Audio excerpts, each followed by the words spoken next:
Well, hello, and welcome to this episode of The Terri Cole Show. In honor of Mental Health Month, which is May, I'm going to be breaking down simple mental wellness strategies that you can do every single day to have robust mental health, which is really what we all want. So, welcome to the show. Before we get started, if you're new to this channel, please introduce yourself in the comments because we are a lot nice and friendly. And make sure that you subscribe and hit the bell button right there so that you do not miss a thing, because I put out 2 new episodes weekly. 1 is with content to up-level the quality of your life and your mental health, and the other are interviews with really interesting people in the wellness and other industries. So I wouldn't want you to miss a thing. And if you happen to be new here, my name is Terri Cole. I'm a licensed psychotherapist, a relationship expert, the author of Boundary Boss, right there, that book, which you can get at boundarybossbook.com. And I want to say thank you for all of your questions and your comments.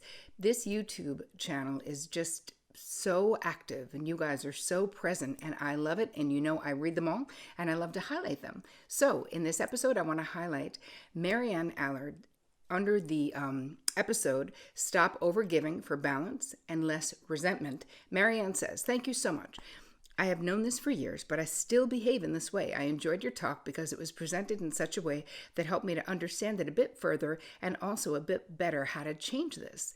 Love all that you do and all of your episodes. Thank you." Well, you are welcome, Marianne, and thank you for being a part of my crew. Now, let's move on to today's episode. Let's start with, what are the simple mental wellness strategies that are important to build and sustain robust mental health on a daily basis? So many of them you hear about them, but in the guide that'll go along with this episode, which you can get at terricole.com/guide, I'm going to be giving you a whole bunch of resources to make this as easy as possible for you, because you don't have to wait until you're in some kind of a crisis. There are many things that you can do on a daily basis, and we have tons of evidence that shows us that dealing with these things, getting more sleep, being hydrated, all of the things I'm going to go through in this episode, that they all work together to create a better mental health status. That is the reality. I've been a psychotherapist for 25 years, and I can tell you that a lack of many of these things that I'm going to be talking about in this episode really negatively impacts the quality of your life and how you feel. So let's start with sleep. If you are not sleeping, I can tell you right now, lack of sleep creates anxiety. It exacerbates anxiety. It creates a low mood. It creates overreaction to things. You know, when you're exhausted, how everything just seems like such a bigger deal. But for a lot of people, and me being one of them, good sleep requires my energy and my effort. That I am one of those people who, I don't want to miss anything, right? I just don't want to miss any part of life. So I have a tendency to fight sleep. Even if I'm tired, I want to stay up a little bit longer and do something else, whatever it is. And, you know, when I was in my 20s, fine. I'm not in my 20s anymore, not fine. And it's not even that it's fine in your 20s. It's just that when you're younger, you can do it for a much longer period of time before you feel it. It's just like being hungover. You know, when I was younger, I stopped drinking when I was pretty young, but it's like you could be hungover day after day after day, or at least I could, and still go on. And then I find with my clients and with my friends, I stopped drinking in my early 20s, but that now a hangover will literally knock my friends or one of my family members out for like 3 days, where you feel like crap for 3 solid days, where there's a sensitivity as we age, and we need to treat our bodies better than we do when we're 19, right? So that's what we're talking about. So I have a whole list for you of, we call it sleep hygiene, but how do you have better sleep? We know, wind down the technology a couple of hours before you're going to sleep. I will share with you some energy positions from one of my closest friends, Lara Riggio, who's this amazing energy medicine expert, where there's a very easy, it's called a head hold, where you sleep. And if you're watching this, you can see I'm putting my hand up here, putting my hand behind. You can, put your arms up on pillows. And don't worry, you guys, if you're just listening to this, there'll be a link to her showing you how to do it. But I've, over the many years, because especially going through hormonal changes, I had a really bad bout with insomnia a couple of years ago, and the energy medicine helped me so much during that period of time. So I'm just going to ask you to raise your awareness about your sleep. How much are you sleeping? No longer, right? We're not in the 80s and the 90s where like you're bragging about sleeping for 4 hours a night, because it's nothing to brag about. That is so bad for your body. And I do believe it's true. Some people need less sleep than others, but no, everybody needs more than 4 hours a night, So, I mean, what do statistics and doctors say? 7 to 9 hours. I mean, I'm thrilled if I get 7 myself. So you want to make sure that your room doesn't have any blue lights, or you don't have your phone lights, or you don't have light coming in through the windows, because all of those things can disrupt your, what do they call it, your circadian rhythm in your body. I don't know if these things work or not. I was talking to my friend Gabby the other day, and she was wearing those blue lights, like their glasses, that apparently help your brain relax, because the light from your computer and other things are telling your body to be awake. And if you don't want your body to be awake, you can use these glasses. I'm not saying they work or not. I don't know. My friend thinks they work. Maybe they do. But that's something that you can look into, But really looking at your pattern. Do you set yourself up to succeed or to fail when it comes to sleep? Do you drink too much caffeine too late in the day? Like, there's all of these different things to consider that, again, maybe you wouldn't consider when you were younger, but I promise you, it doesn't matter how old you are. Sleep is a super important part of your mental wellness. Hydration is another important part of your mental wellness. And again, you guys, this will all be on the list that I created for you in the guide. terricole.com/guide is where you'll find it. I mean, I'm right now, I took this course with this woman who wrote a book called, it's all about the 100s, right? It's the pillars of health and wellness and weight loss as well. It's Liz Josephsberg is her name. And anyway, I started hydrating 100 ounces a day from doing this. So I'm also going to give you in the guide a list of different apps and devices that can help you stay on track, that have helped me so much. And one of them is this water bottle that Liz created that literally counts the water. I know it may not sound important, but I'm busy, and I promise you, I overestimated how much water I was drinking all the time. I was like, of course, I'm drinking at least 70 ounces of water, which of course I was not. So that is something to think about, because again, being dehydrated exacerbates anxiety. And so who needs that? It also can real dehydration can mimic anxiety, when it's really just your body saying, hello, I'm thirsty, please give me some water. I had a friend one time who hated drinking water, and I was always like, you need to not just wake up and drink coffee. You have to be drinking water throughout the day. She's like, no, I hate it. I never do it. Years later, we've been friends since before. Years later, she was having what she thought were all of these neurological issues. She's like, I'm really worried. Twice this week, I got on the train from Brooklyn going the wrong way. Not going towards my office, going the wrong way, going deeper into Brooklyn. And she's like, I'm worried. I'm going to get an MRI. I'm going to, she literally went to see a neurologist. And I remember talking to her on the phone. I was like, dude, I think you are dehydrated. I know you don't think there's anything to that, but do me a favor. Just start drinking water while we're talking. And she started chugging water, and she was like, oh my God, the brain fog is lifting. This is so embarrassing. This is what it was. I was like, yeah, but you've been dehydrated for like 25 years. Terrible for your body. Anyway, that is a true story from my own life. Hydration is super duper important. It doesn't have to be fancy water, just water. And if you don't like water, put oranges in it, put lemons in it or limes, put herbs. There's a lot of ways that you can make it more palatable. I love water, but I know some people just don't. And that's okay. You can also do seltzer. I mean, obviously, don't do soda and don't do caffeinated stuff because, I mean, tons of it. You could do coffee in the morning, but be mindful because, again, that goes back to your sleep. How does it impact you? The next thing for your mental wellness is movement. You've got to move your body. And again, a gadget, I've got my Fitbit right here, again, inspired by Liz Josephsberg, which I've never had one of these things. And it's amazing how much I overestimated how much I was moving. And I move so much more now that I actually have a goal to do 10,000 steps a day. I mean, I work out, obviously, on my trampoline. And those of you who follow me, you know, I do a whole bunch of different kinds of workouts, but just moving. Because if you've been pretty sedentary, that's not only bad for your body, your heart, you know, moving, you know, like your lymph system. If you think about our blood system, we have a heart that pumps our blood throughout our body.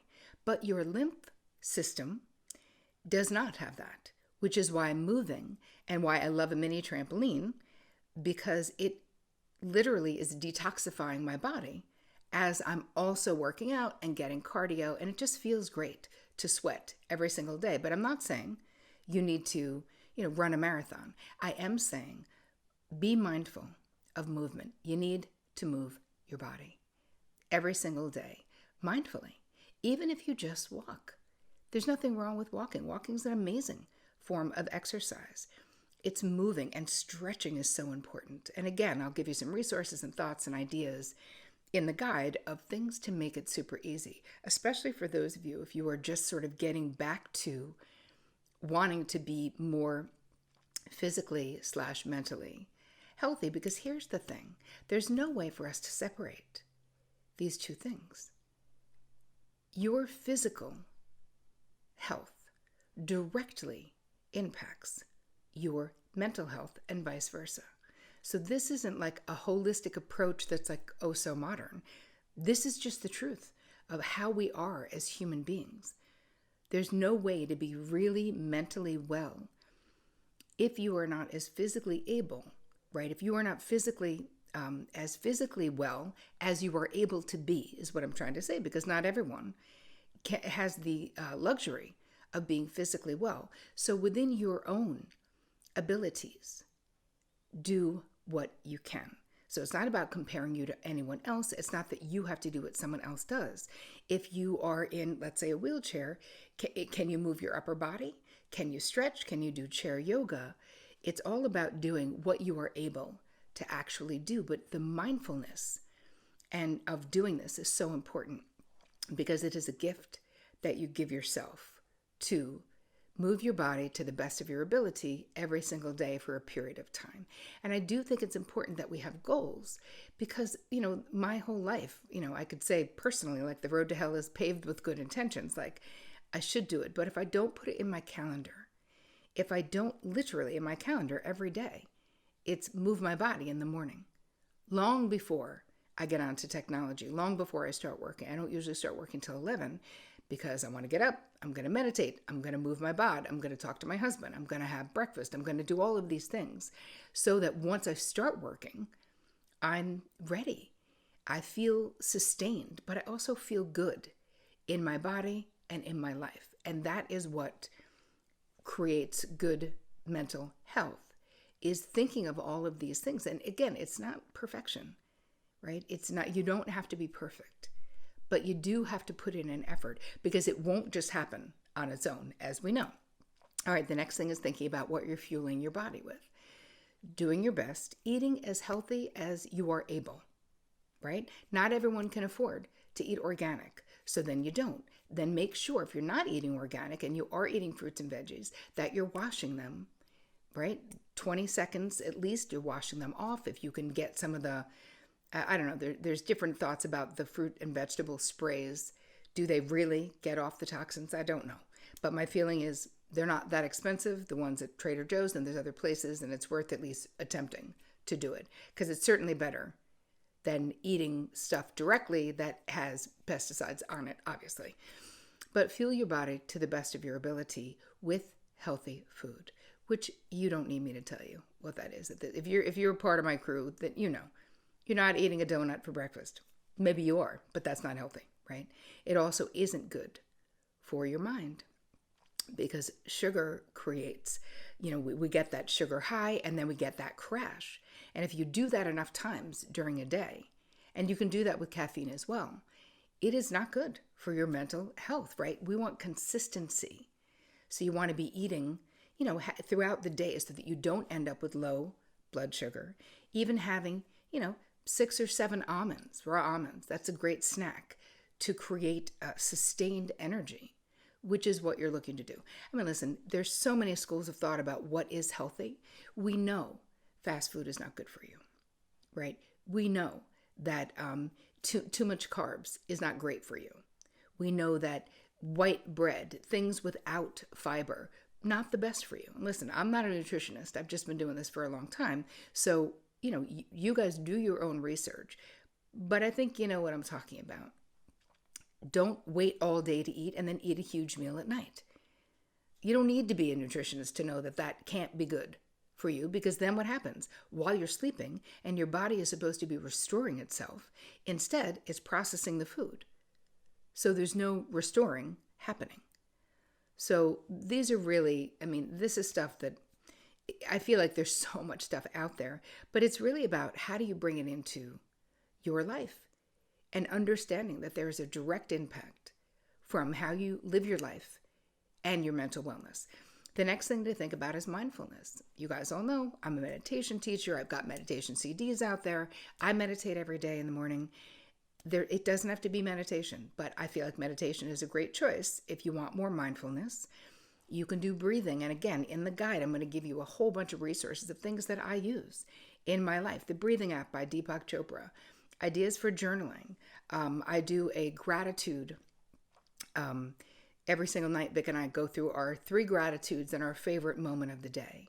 This is just flexing our gratitude muscle. But again, this all falls under the category, according to me, of mindfulness, because it requires us to be mindful to actually do it. You can also choose to do spiritual or psychological or mental wellness reading in the morning, like create some kind of sacred time for yourself so that you don't hope that one day you do it. Do it, even if it's 10 minutes a day, 15 minutes a day, where maybe you're journaling. Maybe do a mind dump in the morning, sort of Julia Cameron style from The Artist's Way, where she says just 3 pages, just write whatever comes to your mind. Don't edit it. It doesn't have to be perfect. It's not about that, but it's about sort of starting the day with a clear mind, like a clean slate. And I think so much of this stuff is effective, and it's all about what's effective for you. I'm also going to give you sort of the list of things that I use, the apps and the different devices. There'll be a list in the guide, terricole.com/guide. Another thing that I think is really important to support your mental wellness is, to the best of your ability, getting out in nature. Anywhere you can. If you live in a city, find a park. Right now it's, the flowers are finally coming out in the Northeast. It's beautiful. Even if it's only 10 minutes a day, you can combine moving your body, right, taking a walk, and going somewhere that sort of feeds that part of you that needs to be with nature. So again, you don't have to go hiking in the woods if that's not where you live, but it's just being mindful that nature is really important. And paying attention to nature is really important. Just going outside and looking at the sky, right? Just for a few moments. Again, present moment consciousness is required for any of this to actually work, right? So that's why the mindfulness part is so important. Another important thing is discernment. Who has access to you and how much access? What does your VIP section look like in your life? Or who are you twisting yourself up in a pretzel for and why? Super duper important. And the last thing I want to say is I want you to limit your toxic exposure to things like bad news. I'm not saying don't be aware of what's going on in the world. I am saying don't watch bad and distressing news over and over again. You do not want that. It is so traumatizing. Limit your intake of bad news, because we're really all subjected to the 24-hour news cycle if we allow ourselves to be. I do not myself. I only read my news so that I can stop when I need to. So when something is traumatizing as hell, I don't watch it 17 times. That is on you to be super mindful. Because a lot of times, and with a lot of my therapy clients, there's this illusion, like if I know everything that's going on, then nothing bad can happen, right? That's not true. It's an illusion of control. Bad things are happening around the world all the time, as we know. There's many things to be afraid of. Being informed is not the same as being obsessed. And it is so bad for your nervous system and for your mood, for your mental health, to be having news on in the background all the time. So if you're doing that, please stop. Just stop watching the news altogether. Read the news. Go online. I read the New York Times every day online. That's what I do, so I can stop when I need to. So I hope that some of this resonated with you, and some of these things that are in the guide, terricole.com/guide, you will give it a try, because your mental wellness, so much of it, and the prevention of bad mental health is in your hands, and it's all about the way that you live. This is a lifestyle. It's not about perfection.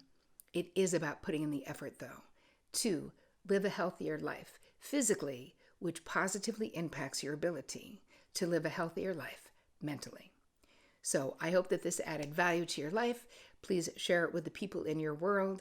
Happy Mental Health Month, and as always, take care of you.